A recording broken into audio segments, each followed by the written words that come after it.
तपाईँको एउटा आँखो मलाई दिनुहोस्, म 5 करोड रुपियाँ दिन्छु। तपाईँ बेच्न सक्नुहुन्छ, दिनुहुन्छ मलाई आँखो? त्यो चाहिँ आफ्नो भूमि बेचे भन्दा पत्याउने तपाईँहरू जस्तो कस्तो पत्रकारिता गरेर हिँड्नुहुन्छ। अब अहिले तपाईँको के छ, यिनीहरूका मनमा ढ्याङ्ग्रोजी बस्न सुरु भइसकेको छ। यहाँ अहिले चाहिँ नि विदेशीको दलाली बनेर चाहिँ राजा राजसंस्था प्रधान जुन अहिले चाहिँ विश्वभ्रमण गरेका छन् नि, यिनीहरूका जिब्रो त नेपाली जनताले कुन दिन थुतेर सडकमा फालिदिन्छन्, हेर्दै जानु। विकासका लागि समृद्धिको आवाज, विकास टाइमको विशेष प्रस्तुति विकासको आवाजमा स्वागत छ। म लक्ष्मी प्रसाद देउपाने। देशमा सशक्त सङ्घर्ष, त्याग र बलिदानको गौरवपूर्ण इतिहासबाट ल्याएको गणतन्त्रमाथि चाहिँ अब गणतन्त्रको विकल्प छैन। गणतन्त्रले केही पनि गर्न सकेन, नागरिकहरूका समस्याहरू समाधान गर्न सकेन, गरिबी मौलायो, विभिन्न खालका काण्डहरू भित्रिए। अब राजा ल्याउनुपर्छ भन्ने खालको बहस सुरु भएको छ। नेपाली जनताले सशक्त सङ्घर्ष, त्याग र बलिदानबाट आर्जेको गणतन्त्रमाथि किन चाहिँ नि धावा, किन चाहिए राजा? राजाले के गरेका थिए र अब के गर्छन् त? राजा आउने सम्भावना छ त नेपालमा? यही विषयमा हामी कुराकानी गर्नको लागि एकदमै राजनीतिक विश्लेषक दिल्लीराम खनाल हुनुहुन्छ, उहाँलाई म स्वागत गर्छु। स्वागत छ तपाईँले। हजुर, धन्यवाद। राजा आउने सम्भावना कतिको छ भन्नुहोस्? त्यो राजा आउने सम्भावना भन्दा पनि तपाईँको त्यो समयले नै निर्धारण गर्ने कुरा हो। हरेक कुराको समय आउँछ कि यहाँ कोही संसारमा कोही बलवान छैन, समय बलवान हो। धैर्य गर्नुहोस्। होइन त अहिलेको नेपाली जनताले सशक्त सङ्घर्ष, त्याग र बलिदानबाट यत्रो चाहिँ नि गणतन्त्र ल्याउँदा तपाईँलाई राजा किन चाहिएको? होइन, मलाई राजा चाहियो होइन, मुलुकलाई राजा चाहियो। नेपाली जनताले त आवाज गरेका छैनन् नि राजाको। सुन्नु, नेपाली जनताले गरेका छन् छैनन् त्यो तपाईँले चाहिँ नि भन्ने कुरा होइन। तर कुरा के थियो भनेदेखि जुन तपाईँले बलिदानीको कुरा गर्नुभयो, बलिदान कृत्रिम बलिदान गराइएको नि त। सीमित व्यक्ति चाहिँ विदेशीका चाहिँ दासहरूलाई तपाईँको चाहिँ राज्यको चाहिँ यो संयन्त्रमा, विभिन्न संयन्त्रमा विराजमान गराएर अनि उनीहरूकै जुन शक्तिले चाहिँ यो व्यवस्था ल्याइदियो, जुन शक्तिले चाहिँ राजा फाल्यो, तिनै शक्तिले आफ्ना चाहिँ तपाईँको चाहिँ दासहरूलाई, दलालहरूलाई ठाउँ ठाउँमा पुर्याएर नेपाली जनताका चाहिँ समस्यालाई चाहिँ समाधान गर्ने होइन, उनीहरूको चाहिँ के हो एजेन्डा, त्यो चाहिँ यहाँ सदनबाट पारित गराउनका निमित्त यो व्यवस्थाको चाहिँ विचारोपण गरिदिया हुन्। त्यसरी त अहिले यो एमसिसी जुन प्रकरण छ नि, यो त तपाईँको अहिलेको अवस्थामा राजा किन चाहियो हाम्रो नेपालमा भन्नुहोस्? म तपाईँलाई भनिदिँदैछु, होइन राजा त मुलुकलाई चाहियो नि त। किन भन्दाखेरि सुन्नु न, यो जति पनि यो चाहिँ गणतन्त्रवादी हौँ भन्ने जो छन्, यिनीहरूको चाहिँ ल 1000 पुस्ताको चाहिँ एउटा इतिहास खोजौँ। यो मुलुक निर्माणमा यिनीहरूको के योगदान थियो? यो मुलुक बनाएको कसले हो? नागरिकले होइन, यो मुलुक बनाएको तपाईँले एउटा कुरो, राजा नागरिकको करबाट बाँचेका होइनन्। होइन, तपाईँले के बुझ्न जरुरी छ भने जस्तो संसारमा जहाँ पनि जुन जुन व्यवस्थाहरू छन् नि, व्यवस्थाको मैले कुरा गर्दैछु, कुनै पनि व्यवस्था आफैमा खराब होइनन्। तर त्यहाँको नितान्त त्यो राष्ट्रका चाहिँ जनताहरूले सङ्घर्ष गरेर, क्रान्ति गरेर जुन व्यवस्था स्थापना गर्छन् त्यसलाई चाहिँ राम्रोसँगले चाहिँ मलजल गरेर हुर्काएर देश र जनताप्रति निष्ठा राखेर जुन जुन ठाउँमा काम गरेका छन्, वास्तविक प्रजातन्त्र त्यो हो। तर यहाँ नेपालमा के भइदियो भनेदेखि तपाईँको चाहिँ विदेशीहरूले नि तपाईँको चाहिँ डिजाइन विभिन्न चाहिँ तपाईँको गिरिजाप्रसाद कोइरालाले बारम्बार भन्ने गर्छ नि ग्रान्ड डिजाइन हो, त्यसैको चाहिँ सेरोफेरोमा चाहिँ अहिले मुलुक चाहिँ रुममा लिएको छ कि। त्यसमा हुनाले त राजालाई त तपाईँको कस्तो हुन्छ भन्दाखेरि कुनै पनि मूल्य र मान्यतामा राजाले चाहिँ आफ्नो देश र जनताप्रति गद्दार गर्दैनन्, धोका दिँदैनन्। त्यही भएर त राजा रहुन्जेलसम्म हाम्रा चाहिँ एजेन्डा चाहिँ लागू गर्न सक्दैनौँ भनेर चाहिँ राजालाई बाधक बनाइयो, बाधक देखे। त्यही भएर चाहिँ तपाईँको चाहिँ अथाह सम्पत्ति चाहिँ पैसा खर्च गरेर दलालहरूलाई चाहिँ सडकमा उफारेर मुलुकमा चाहिँ राजा राजसंस्थाको चाहिँ अन्त्य भएको चाहिँ घोषणा गर्न लगाए जबरजस्ती। त्यसको चाहिँ अहिले परिणाम तपाईँ हामीले भोग्दैछौँ। र जुन तपाईँले अघि प्रसङ्ग निकाल्नुभयो, सर्वसाधारण जनताहरू चाहिँ गरिबीको स्थिति भयावहको जुन अवस्था जुन तपाईँले चाहिँ उजागर गर्नुभयो नि त, आखिर भएको त त्यही भयो। देशलाई चाहिँ तपाईँको चाहिँ कङ्गाल बनाउने, जनतालाई दरिद्र बनाउने, तपाईँका चाहिँ पौरखी युवाहरूलाई चाहिँ तपाईँको चाहिँ खाडीमा चाहिँ लखेट्ने यो डिजाइन अन्तर्गत नै त्यो भइदियो। अब अहिले तपाईँको के छ, यिनीहरूका मनमा ढ्याङ्ग्रोजी बस्न सुरु भइसकेको छ। अब त्यो जति पनि चाहिँ रोजगारदाता कम्पनीहरू छन्, जुन चाहिँ हाम्रा 60 लाखभन्दा बढी चाहिँ युवाहरू चाहिँ त्यहाँ श्रम गर्न गएका छन्, उनीहरू यहाँ आयो भने हाम्रो चाहिँ हो यो सिंहासन त उड्ने भयो, जाने भयो भन्ने यी अपराधीहरूको चाहिँ मनमा र मस्तिष्कमा ढ्याङ्ग्रो बजिसकेको छ। होइन, तपाईँ गणतन्त्रवादीले अपराधी भन्दै हुनुहुन्छ, कसलाई भन्नुभयो? होइन, तपाईँको मैले अपराधी कसले भन्नुभयो? यो मुलुक, यो देश र जनताका विरुद्धमा जो चाहिँ विदेशीको चाहिँ हड्डी खाएर चाहिँ यो मुलुकलाई चाहिँ बर्बाद गराउने जुन जुन चाहिँ अपराधीहरू छन् नि, ती सबैलाई भने मैले। होइन, अपराधी त भन्न पाइँदैन नि। तपाईँको नाम लक्ष्मी हो, हो तपाईँलाई मैले लक्ष्मीजी भन्न पाउने कि नपाउने पाउने हो तपाईँ लक्ष्मी हो त्यसो भए हुनाले तपाईँलाई मैले लक्ष्मीजी भन्न पाउने यिनीहरू अपराधी नै हुन् त्यसो भए हुनाले मैले अपराधी भने अपराधी के कारणले भन्नुहोस् अपराध गर्नलाई अपराधी भनिन्छ लक्ष्मीजी के अपराध गरे भन्नुहोस् के मात्रै गरेनन् अखण्ड नेपाललाई तपाईँको चाहिँ संहिताको आवरणमा 7 टुक्रामा विभाजन गरेका छन् यो नेपाली जनताले चाहेको कुरा गरे नेपाली जनता प्रश्नै नगर्छ नेपाली जनताले कहाँ संहिता चाहियो भनेका छन् र भनेको थिएँ र तपाईँ पनि नेपाली जनता हो तपाईँलाई संहिता चाहिएको छ ल बताउनुहोस् मलाई तपाईँ पनि नेपाली जनता हो नि त तपाईँलाई संहिता चाहिएको थियो चाहिएको छ नेपाली होइन जनता यसरी ठाउँ-ठाउँमा होइन चाहिँ नेपाली जनतालाई चाहिएको छ नभन्नु न तपाईँ पनि नेपाली जनता त हो नि त चाहिन्छ हामीले किन संहिता चाहिँदैन हाम्रो किन चाहिन्छ ल मलाई बताउनु दरबार होइन सिंहदरबार सीमित चाहिँ तपाईँका चाहिँ टट्टुई अपराधीहरूलाई चाहिँ सीमितलाई त सिंहदरबार बनाए होलान् सिंहदरबार जत्रा भवनहरू बनाए होलान् र तपाईँ हामी जस्ता सर्वसाधारण आम नेपाली जनताले पायौँ चाहिँ के त्यो चाहिँ मलाई बताइदिनुहोस् न अनि बस त्यहाँबाट सुरु गरौँ। राजाले के दिन्छन् त राजा न्याय के मात्रै दिएनन् मलाई बताइदिनुहोस् के दिएनन् तपाईँ राजा आउनुपर्छ आउँछन् त भन्नुहुन्छ कसरी आउँछन् आउने आधार र कारणहरू चाहिँ के छन् होइन यो त अब ढिलो चाँडो तपाईँले सडकमा देख्नुहुन्छ जनताले चाहिँ अब सडक सङ्घर्ष गर्न थालिसकेपछि नि त्यो त अर्को त विकल्पै भएन त नेपाली जनतासँग र केही चाहिँ नि तथाकथित राजावादी हुँ भन्ने अपराधीहरू के भन्दै हिँड्दै रहेछन् भने नि अहिले जन्म सङ्ग्रह गर्नुपर्छ गणतन्त्र कि राजतन्त्रलाई जन्म सङ्ग्रह गरौँ भन्ने चाहिँ कमल थापा मार्काका मण्डली खिया लागे मण्डलीहरू यिनीहरू चाहिँ भन्दै हिँड्दैछन् यी अपराधीहरू त के गराउने भयो भनेदेखि जुन अहिले जनतामा एक किसिमको चाहिँ नि होइन जन्म सङ्ग्रहबाट राजा आउन सक्दैन अनि पृथ्वीनारायण शाहले नि यो मुलुक निर्माण गर्दा नि जन्म सङ्ग्रह गरेर निर्माण गरे हो राजा चाहिँ के कुनै दलको नेता हो चुनावमा जाने राजा त सबैको साझा हो त्यसो भए उनीहरूले राजावादी डराएका हुन् जन्म सङ्ग्रह गर्दा राजा आउँदैनन् अब गर्न होइन नि राजालाई विवादमा लाने नि होइन भने कि तपाईँको मोहन शमशेरले पनि बेङ्गलोरमा चाहिँ नि ल तपाईँलाई मैले भनिदिन्छु देश र जनताको माया चाहिँ कसलाई पनि हुन्छ भन्दाखेरि राजालाई हुन्छ किन हुन्छ भन्दाखेरि हिजो तपाईँ हेर्नु न 7 सालमा राणा शासन ढल्यो होइन अधिकांश राणाहरू जो जो चाहिँ सत्तामा बसेका सबै चाहिँ कोही सिमलातिर गए कोही देहरादुनतिर गए कोही चाहिँ बेङ्गलोरतिर कोही मुम्बईतिर यसरी चाहिँ पलायन भयो नि त यहाँ चाहिँ मुलुक लुटे जनता चुसे त्यो सम्पत्ति लिएर त उहाँ गएको छन् कोही कलकत्तामा चाहिँ नि बसे तर राजा ज्ञानेन्द्र त कहाँ बसे त भन्दा मुलुकमै बसेका थिएन किन भन्दा यो देश र जनताप्रति होइन उनको भूमिका अझै पनि समाप्त भएको छैन उनैले हो सम्हाल्ने शास्त्रले त्यही भन्छ तपाईँका चाहिँ नि हाम्रा पौराणिक धर्मशास्त्रहरू हेर्नुहोस् राजाको चाहिँ नि त्यहाँ कस्तो राम्रो चाहिँ नि वर्णन गरिएको छ राजा तपाईँको चाहिँ नि परिस्थितिले होइन श्रम्यक ऋषिलाई मरेको सर्पको माला लगाउँदाखेरि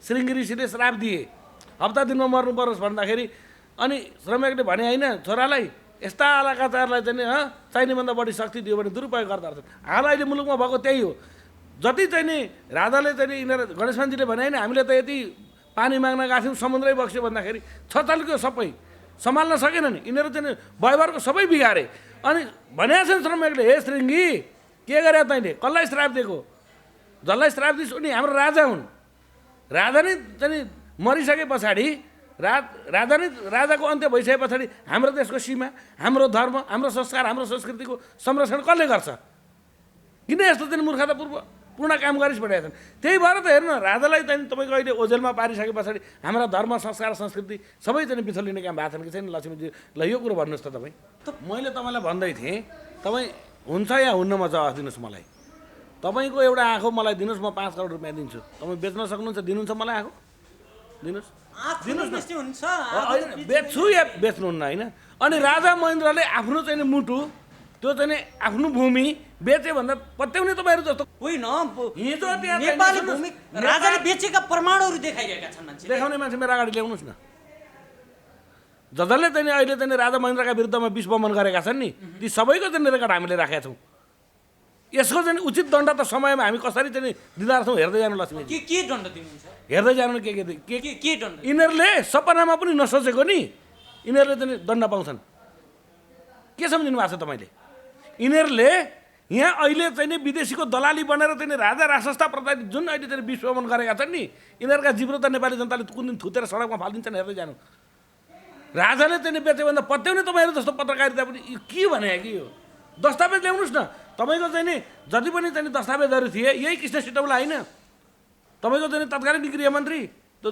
64 को चुनाव गराउने अनि त्यही फटा चाहिँ नि गरेर राजालाई चाहिँ नि त्यो चाहिँ सबै चाहिँ ले डकुमेन्ट भनेर कति ट्रक डकुमेन्ट ल्याएर कहाँ पुर्याएर चाहिँ ककला बेचेर खायो अपराधीहरूले त्यो चाहिँ तपाईँहरू सोध्ने किन सोध्ने त्यो काला पानी कसले बेचे त भन्नुहोस् पृथ्वीनारायण शाहले बेचे तपाईँहरू त यस्तै जवाफ चाहियो होला नि त आधारित कुरा गर्ने कहाँ बेच्यो कुन मितिमा बेच्यो त्यो तपाईँले ल्याउनु पऱ्यो नि तथ्याङ्क तथ्य कसले बेचे त बेच्ने त बेचे नि काला पानी हो तपाईँलाई सुन्नुहोस् 2007 सालदेखि 17 सालसम्म आइपुग्दाखेरि यो मुलुक कसले चलाएको यिनै चाहिँ काङ्ग्रेस यिनै दलहरूले चलाएको होइन अनि यिनीहरूले नि चाहिँ तपाईँको चाहिँ भारतीय सीमा चाहिँ यो हाम्रो चाहिँ उत्तरी चाहिँ जिल्लाहरूमा चाहिँ कतिवटा ठाउँमा राखेका थिए राजा महेन्द्रले ती सबैले चाहिँ निकाले होइन त्यहाँ एउटा छुट्टो आधिकारिक जानकारी चाहिँ राजा महेन्द्रलाई दिनुपर्छ पर्दैन थियो राज्यको तलब खाने सिडिओ हुने एलडिओ हुने सुरक्षा निकायका चाहिँ महत्त्वपूर्ण चाहिँ कुर्सीमा बस्ने अनि चाहिँ नि सूचना चाहिँ तपाईँको चाहिँ लुकाउने तपाईँको चाहिँ 33 सालमा होइन तपाईँलाई थाहा छ कि छैन एउटा घटना म भनिदिन्छु ध्यानबहादुर राई विद्युत सहायक मन्त्री थिए उनका चाहिँ नि स्वकीय सचिव एकजना के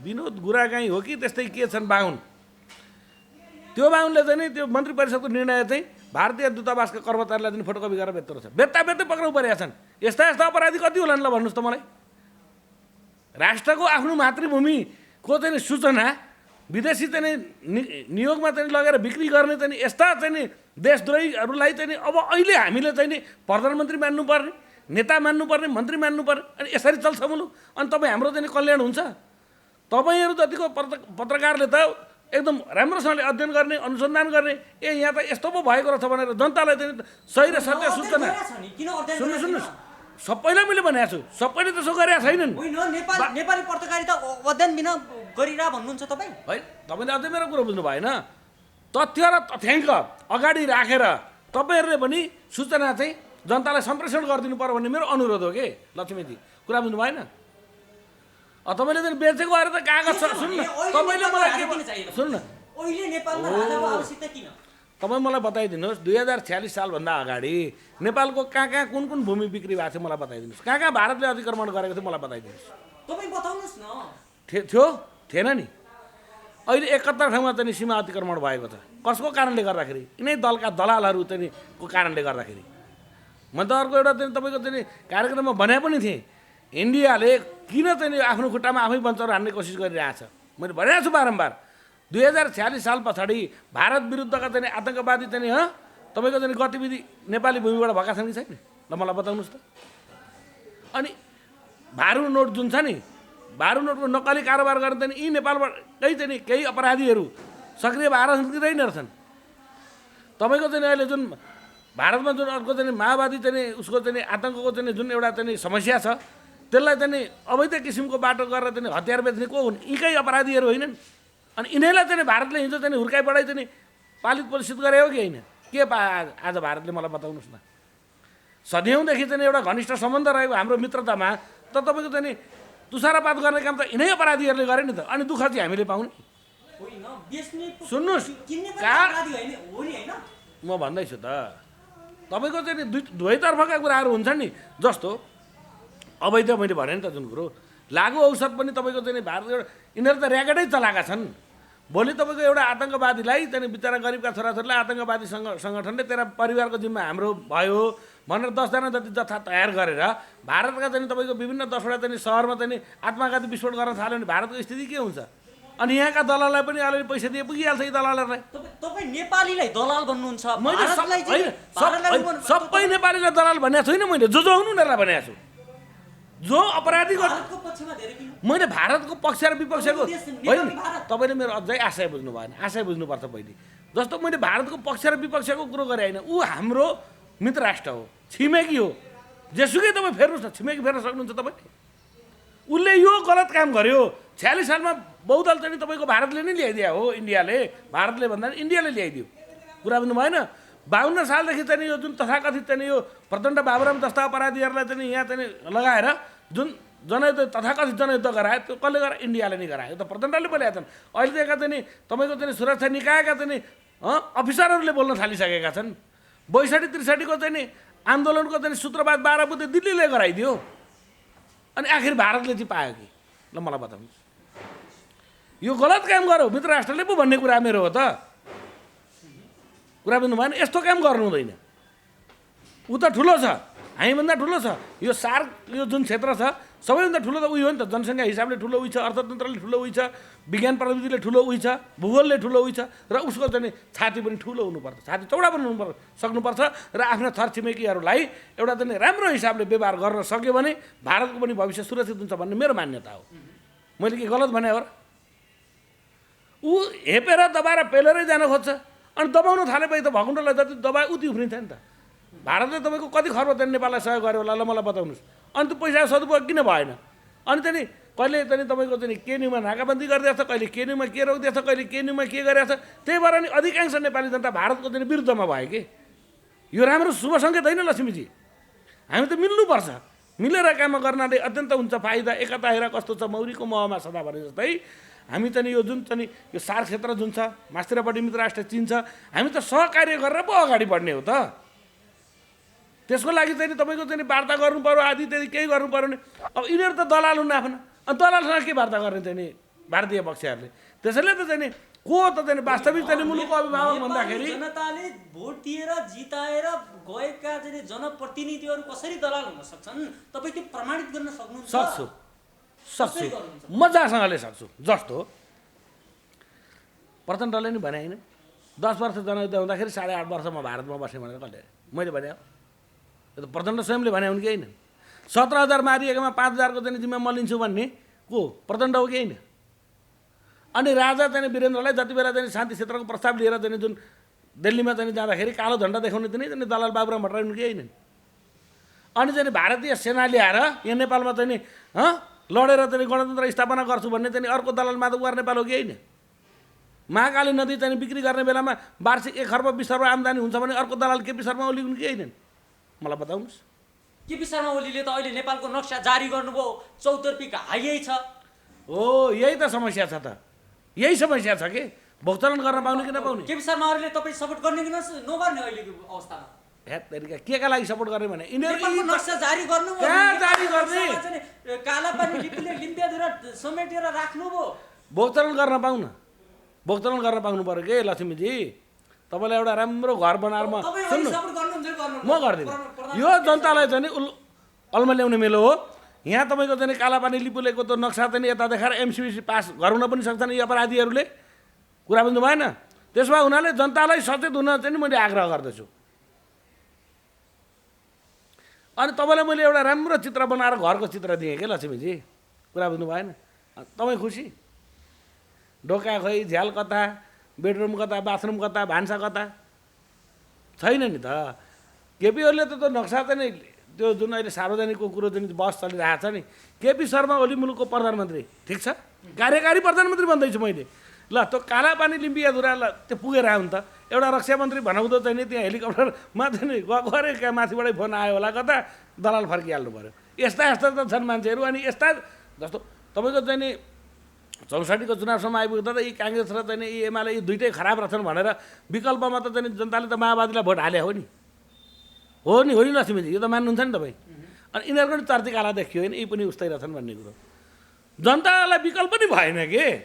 त्यसैले त चाहिँ कहिले काङ्ग्रेस, कहिले एमाले, कहिले को यस्तो छ अवस्था चाहिँ त्यो हो। र यिनीहरू सुध्रिनेवाला छैनन्। अब के गर्ने? अब नेपाली जनताले यी अपराधीहरूका विरुद्ध सङ्घर्ष गर्ने, सडक सङ्घर्ष गर्ने। मान्छेलाई लाग्ला कोरोना कोरोना कोरोना, कोरोनाले केही बिगार गर्दैन। किन भन्दाखेरि किन बिगार गर्दैन? नेपालमा 3,200 भन्दा बढी चाहिँ सङ्क्रमित भइसकेका छन्। आज 11, 12, 13 जनाको मृत्यु भइसकेको छ। लक्ष्मीजी तपाईँ अहिले मलाई प्रश्न गर्दै हुनुहुन्छ, मैले जवाफ दिँदैछु। त्यहाँ क्यामेराम्यान मित्र हुनुहुन्छ, ल टोली हामी यहाँ चाहिँ वरपर सबै गर्दाखेरि यहाँ 20-22 जना होला। ल त्यो जुन किट ल्याएको छ नि अपराधीहरूले, ल चेक जाँच गर्नु त 3-4 जनामा यहीँ देखिन्छ कोरोना। तपाईँलाई कोरोना लागेको छ? तपाईँलाई कोरोना लाग्यो भए कोरोना प्रति विश्वास छैन? मलाई त यिनीहरूको चाहिँ आतंक फैलिएको छ, विश्वभरि चाहिँ लकडाउन छ, मलाई एउटा विश्वका जनताहरू तर्सित छन्। जुन विश्वभरि महामारीको रूप लिइरहेको छ। जुन राष्ट्रमा चाहिँ मान्छे लाखौँ मरे, त्यहाँ त्यो देशमा चाहिँ तपाईँको चाहिँ अहिले लकडाउन चाहिँ बिस्तारै चाहिँ खुकुलो पार्दै गएको छन्। अनि यिनीहरूले के गरे? तपाईँ रोगमाथि पनि चाहिँ नेपाली जनतालाई चाहिँ भिडाउन खोज्ने होइन। तपाईँले माइतीघर मण्डलामा चाहिँ अब लकडाउन खुकुलो पार्ने या लकडाउन हटाएर चाहिँ अब नारा जुलुस गर्नुपर्छ, राजा ल्याउँ भन्नुपर्छ भनेर लाग्नु भयो हो तपाईँ? त्यति मात्रै होइन, के हो त? म त सम्पूर्ण चाहिँ उद्योग व्यापारी व्यवसायीहरूलाई मैले आग्रह गर्न चाहन्छु यो तपाईँको कार्यक्रम मार्फत कति दिन हामी घरभित्र थुनिएर बस्ने? उद्योगे नास्ति दारिद्र्यम भन्छ लक्ष्मीजी। उद्योग गर्नाले दरिद्र गरिबी हटेर जान्छ। उद्योग धन्दा ठप्प छन्, सारा कुराहरू ठप्प छ। अब हरेक व्यापारी व्यवसायीहरू अब सडकमा निस्किनुहोस् र आफ्ना चाहिँ नि हरेक चाहिँ नि पसलहरू अब खुल्ला गर्नुहोस् र चाहिँ नि व्यापार व्यवसाय गर्दाखेरि एउटा निश्चित दूरी चाहिँ कायम राखेर है खरिद बिक्री गर्ने काम गरौँ। अब यसरी हुँदैन। कति दिन थुनिएर यहाँ त तपाईँको रोगले भन्दा पनि भोकले मर्ने अवस्था आइसक्यो लक्ष्मीजी। अनि तपाईँले यो महामारीको रूप लिएर कोरोनाको बेला लकडाउन भइरहेछ, तपाईँ सामाजिक अभियन्ता भनेर पनि हिँड्नुहुन्छ, राजावादी भनेर हिँड्नुहुन्छ, कतिजनालाई सहयोग गर्नुभयो तपाईँ भन्नुहोस्? त्यो त मैले कसलाई सहयोग गरेँ त्यो उहाँहरूलाई थाहा छँदैछ होइन। मैले तपाईँलाई स्पष्टीकरण दिनुपर्ने जरुरी छैन। र चाहिँ जुन चाहिँ गरिबी र गरिबीमा चाहिँ पिल्सिएका जुन वर्गलाई लक्षित गरेर मैले चाहिँ जे सहयोग गरेँ नि, म उहाँहरूको नाम लिएर म उपहास गर्न चाहन्न। जस्तो आज पनि मलाई भनिदिन्छु म तपाईँलाई, हाम्रो टेक प्रसाद श्रेष्ठ उहाँ चाहिँ यहाँ बानेश्वरमा उहाँ घर छ उहाँको, उहाँले मलाई के भन्नुभएको छ भने खनालजी को हुनुहुन्छ अलिकति त्यहाँ हेर्नुहोस् है, लक्षित वर्गलाई केही राहत दिउँ भनेर उहाँले चाहिँ मलाई खबर गरिसक्नु भएको छ। कसको भन्नुभयो? होइन तपाईँ हो यही धेरैलाई भ्रम छ मान्छेले चाहिँ नि। तपाईँले आरोप छ है तपाईँ दरबारीहरूको घर चारेर त्यहाँबाट पैसा ल्याएर खानुहुन्छ अनि बाँड्न पनि केही बाँड्नुहुन्छ अनि केटाहरूलाई उफार्नुहुन्छ भन्ने तपाईँले आरोप छ। के हो? सुन्नु यो त तपाईँले नै भन्नुभयो अहिले। यो त तपाईँभन्दा धेरै अगाडि मलाई अरूले भनेका छन्। फेरि कसले भनेका छन् थाहा छ? स्वयं राजावादीले नि भनेका छन्। के भने भनेदेखि खनालजी लौन भनिदिनु पऱ्यो भने कि के भनिदिनु पऱ्यो? कसलाई भनिदिनु पऱ्यो? महाराजलाई भनिदिनु पऱ्यो। के भनिदिनु पऱ्यो महाराजलाई? यसो अब यत्रो वर्ष भयो हिँडेको होइन, राजा राष्ट्रताको पक्षमा चाहिँ हिँडेको छु, बोलेको छु, दुःख गरेको छु, अलिअलि यसो खर्च भनिदिनु पर्यो। कति? त्यही महिनाको 25-30 हजार जति भनिदिनुहोस् भने कि मलाई धेरैले भनेका छन्। अनि राजा राष्ट्रताको पक्षमा चाहिँ हिँड बोल भनेर चाहिँ के नियुक्ति पत्र पनि पाएको छ दरबारबाट? छैन। अनि पत्र पाउनु भएको छ भने लिएर आउनुहोस्, म कुरा गरिदिउँला होइन। नियुक्ति पत्र छैन भने अब यहाँ सुन्न रमाइलो छ कि लक्ष्मीजी। अब यो कुरो चाहिँ गर्दै गर्दाखेरि उनीहरूलाई के गर्छ, 4-5 लाख रुपियाँ चाहिँ मासिक चाहिँ खनालले दरबारबाट चाहिँ दिन्छ, राजाले दिन्छन् भन्ने यहाँ हल्ला चाहिँ फैलिएर छ। जस्तो अहिलेको अवस्था मलाई पनि त साह्रो गाह्रो परेको छ नि त। अनि म कहीँ साथीभाइहरूलाई राजासँग मेरो सुन्नु न, ए बाबा भइदिया भए तपाईँसँग मैले त यो कुरा गरिरहन्थेँ। सुन्नु न, अनि ए साथीभाइ अलिअलि यसो ल्याउन, खर्च ऋण ल्याउन, तिर्मुला नपछि भने ए खनाल दिन स्याउनु न, बरु हामीलाई ल्याउनु न, तपाईँलाई त दरबारले टन्न दिन्छ अरे भन्ने एउटा भ्रम छ। राजासँग मैले चाहिँ भेट्ने भनेको वर्षमा 2 चोटि। कहिले कहिले भन्दाखेरि तपाईँको असार 23 गते राजाको चाहिँ शुभ जन्मदिनमा होइन, र अर्को भनेको विजय दशमीको दिन। त तपाईँ गए पनि पाउनुहुन्छ, म गए पनि पाउँछु। त्यो छ अवस्था, त्यो छ है। तपाईँ यसो गर्नु न, अहिले जेठ होइन, असार तपाईँलाई म लिएरै जान्छु, कति पाउनु हुँदो रहेछ अनि त्यो सल्लाह गरौँला नि। त्यसो भए उनीहरूले यी सबै चाहिँ भ्रम हुन्। राजाले कसैलाई चाहिँ तपाईँको चाहिँ पैसा त्यसरी चाहिँ दिएर चाहिँ हिँड्ने कुरो पनि हुँदैन, किनभने राजा सबैका साझा हुन्। हेर्नुहोस् लक्ष्मीजी, तपाईँलाई म अर्को एउटा चाहिँ घटना भनिदिन्छु। तपाईँ राजा चाहिँ मुलुकमा किन चाहिन्छ भनेर तपाईँले अघि प्रश्न गर्नुभएको थियो। म एउटा सानो उदाहरण तपाईँलाई मैले दिन्छु। राजाले विधि र विधान कहिले उल्लङ्घन गर्दैन।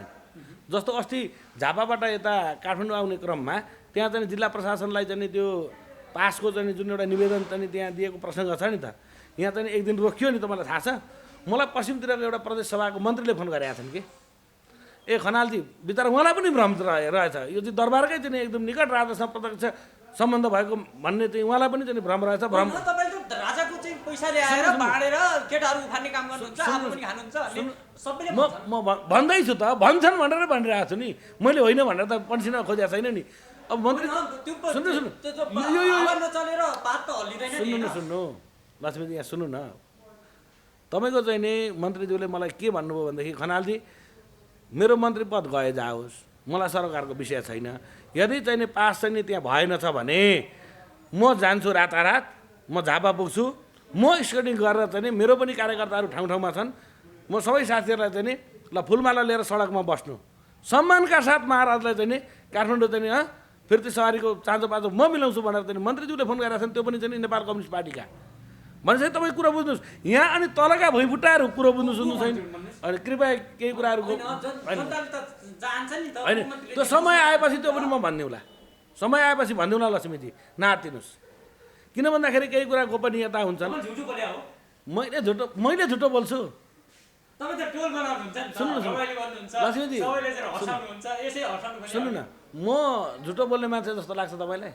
होइन, टोल बनाउनुहुन्छ। म सुन्नु न, म झुटो बोल्ने, मैले गलत कुरा बोल्ने भए तपाईँले मलाई बोलाउनुहुन्थ्यो र तपाईँको कार्यक्रममा।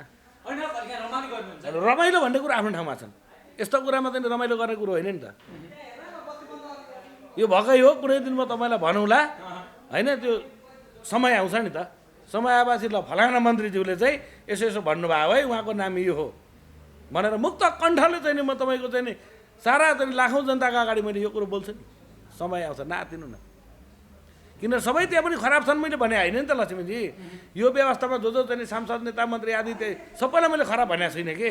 केही सीमित झुन्ड छन् अपराधीहरू हो, यिनीहरूका विरुद्धमा त अब पार्टीभित्रैबाट विद्रोह गर्नुहोस् भनेर मैले चाहिँ सल्लाह सुझाव दिइरहन्छु नि। काङ्ग्रेसका साथीहरूलाई यता तपाईँको चाहिँ नेकपा, तपाईँको हामीले यसरी दिँदा हुन्छ, तपाईँ गणतन्त्र विरोधी चाहिँ होइन। होइन म कुनै पनि व्यवस्थाको विरोधी होइन भने कि सही हिसाबले चल्नु पर्यो, चलाउनु पर्यो, कुरा बुझ्नु भएन। अब यो त तपाईँको व्यवस्थै अर्काले ल्याइदियो हो नि त, अनि अर्काले ल्याएको व्यवस्था पो ठिक भएन भने त मैले होइन, मैले अघि नै भनिसकेँ त। तपाईँको चाहिँ 46 सालमा बहुदल इन्डियाले नि ल्याइदियो हो, तपाईँको 52 सालमा तपाईँले यो संविधान 2072 को संविधान नै मान्नु भएको छैन हैन? यो संविधानै होइन, यो त बाइबलको कपी हो लक्ष्मीजी। अनि कहिलेको संविधान स्वीकार्नुहुन्छ? नेपाल अधिराज्यको संविधान 2047 अलिकति 47 को संविधान चाहिँ तर त्यसले पनि मलाई पुग्दैन। इन्डिया नै ल्यायो भन्नु है। होइन, यो त त्यति बेला तपाईँको चाहिँ नि काङ्ग्रेस भयो, कम्युनिस्ट भयो होइन, राजाले पनि चाहिँ ठिकै छ नि त, सर्वस्वीकार्य भनेर चाहिँ भने हो नि त। होइन, यही देशमा चाहिँ खानुहुन्छ, यही देशमा बस्नुहुन्छ, यही चाहिँ नि सबै कुराहरू गर्नुहुन्छ, तर संविधान मान्नुहुन्न तपाईँ चाहिँ। अनि कसरी तपाईँ मैले तपाईँलाई भने त संविधान लेखेका कसले अरे यसोपाला भएर इरिक्सो ल्याएँ, मैले नामै भन्ने त। मैले यो कुरो गलत गरेँ त राज्यले मलाई मुद्दा लाओस् न लक्ष्मीजी। म आधार प्रमाण बिना बोल्छु जस्तो लाग्छ तपाईँलाई मिडियामा? यी दलालै हुन्, मैले यो पनि भनेको छु। जसले यो चाहिँ संविधानको चाहिँ नि पक्षमा चाहिँ वकालत गर्छन्, विश्वको उत्कृष्ट संविधान 47 सालको संविधानलाई चाहिँ विश्वको उत्कृष्ट भने कि नि अपराधीहरूले। ल भन्नुहोस् त, भने हुन् कि होइनन्? अब त्यो ढलिसकेको रुख, कुहिसकेको मुढा हरियो हुन्छ भन्ने तपाईँले लाग्छ। सुन्नुहोस्, अब के हुन्छ भने नि लक्ष्मीजी, यो हाम्रो चाहिँ नि पूर्वीय चाहिँ नि यो नीतिशास्त्रहरू हुन्छन् कि दर्शनशास्त्रहरू, नीति अनुसार चाहिँ नि राजाले त्यो मानेर मात्रै अहिले यसो भयो। जस्तो तपाईँ त उड्छ भन्नु पनि उड्छ, कति बेला उड्छ भन्दाखेरि हेर्नुहोस्, जति बेला तपाईँको चाहिँ नि ठुलो चाहिँ बाढी आउँछ नि लक्ष्मीजी, खोलामा बाढी आउँछ, याद गर्नु भएको छ?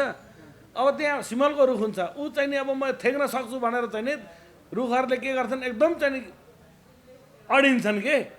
अब कति बेरसम्म धान्न सक्ने त्यो बाढीमा? बाढी झन् ठुलो आइदियो भने त पर्लकै जरै उखेलेर बगाएर लान्छ नि त। यो त तपाईँले पनि देख्नुभयो होला। एउटा चाहिँ नि बेतबास भन्छ कि, त्यो बेतबासले के गरिदिन्छ भनेदेखि जतिसुकै ठुलो चाहिँ नि खोला चाहिँ नि बाढी आओस् उहीसँग बगिदिन्छ कि, त्यो भेलसँगै बगिरहन्छ बगिरहन्छ बगिरहन्छ बगिरहन्छ। अनि जब पानी सुक्दै सुक्दै सुक्दै सुक्दै सुक्दै अनि ऊ आफू उठ्न थाल्छ। सुन्नुहोस्, राजाले अहिले पनि गरेको त्यति नै हो। वेदको नीति राजाले अनुसरण गरे हुन्। यो कहिलेसम्म बगिरहन्छ, जनता कुन दिनसम्म दिग्भ्रमित भएर बसिरहन्छन्, त्यो बेलासम्म राजा पनि यसरी नै वेद जसरी बगिरहन्छ नि भेलमा त्यसरी नै बगिराखेका छन् र उठ्ने समय पनि आउँदैछ। मैले आज डिलिराम खनालसँग म चाहिँ इन्टरभ्यू गर्दैछु भनेर मैले फेसबुकमा राखेको थिएँ। त्यो साथीहरूले यस्तो जिज्ञासा राखे, डिलिराम खनाल चाहिँ बोलेको भोलि मात्रै गर्नुहुन्छ, उहाँले काम चाहिँ के गर्नुहुन्छ, कसरी कमाउनुहुन्छ, उहाँ कसरी काठमाडौँमा बसिराख्नु भएको छ यस्तो महँगीमा, यसो सोधिदिनु होला भनेर मलाई चाहिँ कमेन्ट गरेका थिए। के भन्नुहुन्छ उहाँ साथीहरू?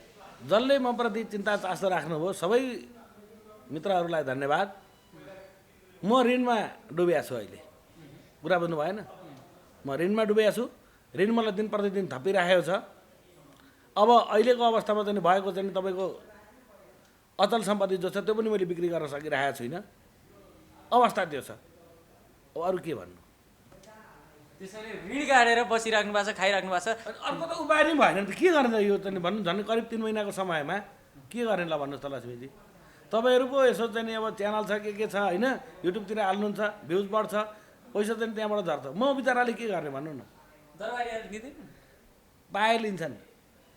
तपाईँले भनिदिन्छु म, दरबारिया जो भन्नुभयो नि, वास्तविक दरबारका चाहिँ नि शुभचिन्तकहरूले यो किसिमको चाहिँ व्यवहार गर्दैनन्। तर राजाको चाहिँ नाम बजाएर चाहिँ खानेहरू पनि धेरै देखाएको छु मैले, मलाई नि ठगेको छ। राजाको नाम लिने ल फलानु प्रोग्राम ढिस्कानु प्रोग्राम यहाँ त्यहाँ ल खनाल्दी अलिअलि ल्याउनु न भन्ने ए होला त नि भनेर दियो मान्छे त ठग अनि यिनीहरू त एक ठाउँमा किन आउँदैन थाहा छ जति पनि यो नाङ्लो पसल चलाएर बसेर सबैलाई भनेको छुइनँ जो अपराधी हुन् तिनीहरूलाई मात्रै भनेको छु यिनीहरू सबै चाहिँ ल ऊ पनि राजावादी त्यो पनि राजावादी यो पनि राजा एकै ठाउँमा किन आउन सक्दैन ल मलाई बताइदिनुहोस् मैले त बुझेको छु नि त यिनीहरूको चाहिँ भित्री कुरो राजा आउनुपर्छ भनेर कार्यक्रम गर्ने अनि जाने ठाउँ ठाउँमा पैसा उठाउने के मजासँगले खाने त्यसकै एउटा पात्र हो भन्छ नि त भन्न त पाइन्छ नि भन्नेको मैले कतिको मुख टाल्दै हिँड्नु त्यो त मलाई चाहिँ कसैले पनि ल राजाको नाममा खनाललाई मैले यति पैसा दिएँ भने एकजना मान्छेको आउनु पऱ्यो नि त मेरो अगाडि आउनु परेन भन्नु पऱ्यो नि त लक्ष्मीजी तपाईँ निस्वार्थ रूपमा राजाको चाहिँ नि पक्षमा किन होइन म निस्वार्थ होइन म त भयङ्कर स्वार्थी मान्छे के स्वार्थ दिनु म त मेरो स्वार्थ छ नि के पैसा पैसा होइन नि अब मुलुकमा राजा रहेसम्म तपाईँ हाम्रा पुस्ता भावी पुस्ता सन्तान दर सन्तानले सुख शान्तिसँगले यो राष्ट्रमा बस्न पाउँछन् र मेरा पनि सन्तान छन् कुरा बुझ्नु भएन त्यो भए उनीहरूले मुलुकमा राजा रह्यो भनेदेखि हाम्रा सबै चाहिँ जति पनि तपाईँको चाहिँ यो 126 जाति छौँ सबै मन्त्री हुने रहर छैन प्रधानमन्त्री हुने रहर छैन आमै लक्ष्मीजी मैले त के भन्छु भनेदेखि भोलि चाहिँ नि राजाले मुलुक सम्हालेको अवस्थामा 11 जना भन्दा 12 जना मन्त्री बनाउने नि होइन कुरा बुझ्नु भएन अनि राजाले भन्नुभएको छ होला नि तपाईँ त 2 पटक भेट्नुहुन्छ म राजा भयो भने वर्षमा 2 पटक अनि राजा भयो भने तपाईँले मन्त्री बनाउँछु भन्नुभएको छ त्यहाँ के हुन्छ भने नि नियम सुन्नुहोस् है लक्ष्मीजी तपाईँ हिँड्नु न म तपाईँलाई 23 गते लिएर जान्छु त्यहाँ के हो कसो त्यहाँ टक्क दिने हो त्यहाँ त सुरक्षाकर्मी जो छन् नि ल जानुहोस् जानुहोस् जानुहोस् कहाँ के को बोल्ने त्यहाँ भने ठुला कुरा गरेर हुन्छ कतिपयले चाहिँ भन्दा छन् मसँग त राजाले चाहिँ मलाई त मन्त्री नै बनाइदिन्छु भन्नुभएको छ यहाँ त्यहाँ अगाडि बगाड भनेर पनि हिँड्दै रहेछन् ठग मराएर मलाई त तपाईँले मन्त्री भन्नु पनि भ्रममा नपर्नु होला वडाध्यक्षको पनि तपाईँको चाहिँ मैले चाहिँ आस्था राखेको छैन किन कहाँबाट हुने एकपल्ट चाहिँ भएको छ तपाईँको हिमालय चाहिँ नि त्यो चिया बगान जुन दमकको छ नि के नभन्छु भनेर क्या अरूको पनि हालत चाहिँ त्यस्तै हुँदो रहेछ कतिपय प्रायःको सबैको के नभन्छु भनेर गएको लक्ष्मीजी बोल्न सके पो अनि कुरा चाहिँ के भयो कुरा केही भयो मलाई त कति बेला यहाँबाट निस्क्यो भन्ने भयो कि राजाले देख्दाखेरि कति बेला निस्क्यो भन्ने भयो डर पनि होइन खोइ के भयो कि अचम्म लाग्छ मलाई त्यो घटना सम्झिन्छु मैले सुन्नु न मैले त पढाएको थिएँ नि त गुरु राजा देउता अरू पनि भला मानिस कहाँ नजानु खाली हात भनिएको छ महाशास्त्रहरूमा मैले चाहिँ अब त्यो दर्शन गर्दा केही यसो राखिदिनुपर्छ भनेर गतिमा राख्ने त्यो पनि बिर्सेछु कुरा बुझ्नु भएन अनि त्यो एउटा नियम हुन्छ चाहिँ त्यो निस्किँदाखेरि कसरी गर्ने के गर्ने त्यो केही सबै गेटबाट बाहिर निस्केपछि झसङ्ग भएको छु म त चाहिँ राजाको दर्शन गरेर आएको छु भन्ने भयो त्यहाँदेखि मलाई कतिपय साथीभाइहरूले भन्नुहुन्छ के छ यसो दर्शन भेटको लागि कुरा गरे नगरौँ प्रभु नगरौँ छेउ नै पर्न सकिँदैन नि कहाँबाट हुँदैन नि लक्ष्मीजी मान्छेलाई चाहिँ त्यो भ्रम छ कि सिधै प्रत्यक्ष त्यो छैन है केही पनि छैन मलाई कतिपय चाहिँ साथीभाइहरूले भन्नुहुन्छ तपाईँको त खनालजी हिमालयन ट्रस्टमा पनि राम्रै होला त्यहाँ होइन रातहरू चाहिँ वितरण भइरहेको सुन्छु यसो कुरा गरिदिनु न भन्छ मलाई त्यहाँ पनि केही पनि सम्पर्कै छैन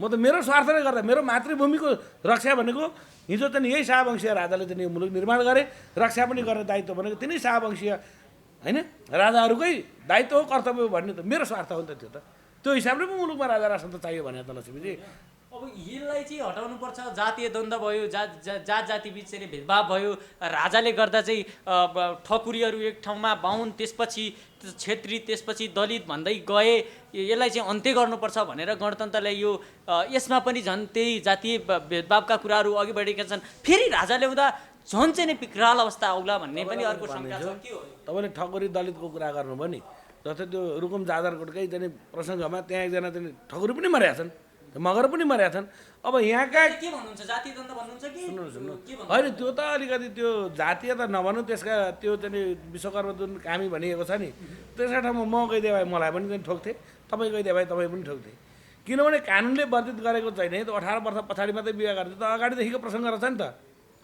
दलबलसहित लकडाउनमा तपाईँको चाहिँ त्यहाँ गएपछि त के गर्छन् तर मान्छे मार्ने जुन काम हो त्यो गलत हो सम्झाइ बुझाइ गरेर पठाउनु पर्थ्यो 2-4 थप्पड हालेर पठाउनु मिल्थ्यो मान्छे मार्न पाइँदैन भन्ने मेरो मान्यता हो त्यसो भने तपाईँले राजा भेट्न डर लाग्छ फेरि पछि नै आउँछ अनि फेरि राजाकै चाहिँ त्यो गुण गाउँदै राति सपनामा पनि राजा देख्नुहुन्छ होला, कतिको देख्नुहुन्छ सपना? प्रायः देखिरहन्छ। अनि के हुन्छ, कुरा हुन्छ राति सपना? हुन्छ हुन्छ हुन्छ, त्यहाँ चाहिँ फेरि राम्रोसँगले हुन्छ है। के भन्छन्, के सोध्नुहुन्छ उहाँले? होइन अब त्यस्तै हो, के गरिरहेछ कसो गरिरहेछ, अब देशप्रति चाहिँ चिन्ता, अब चाहिँ होइन जे हो त्यही हो, सपनाको कुरा सबै पनि सम्झिने कुरो भएन। राजाले के भन्छन्?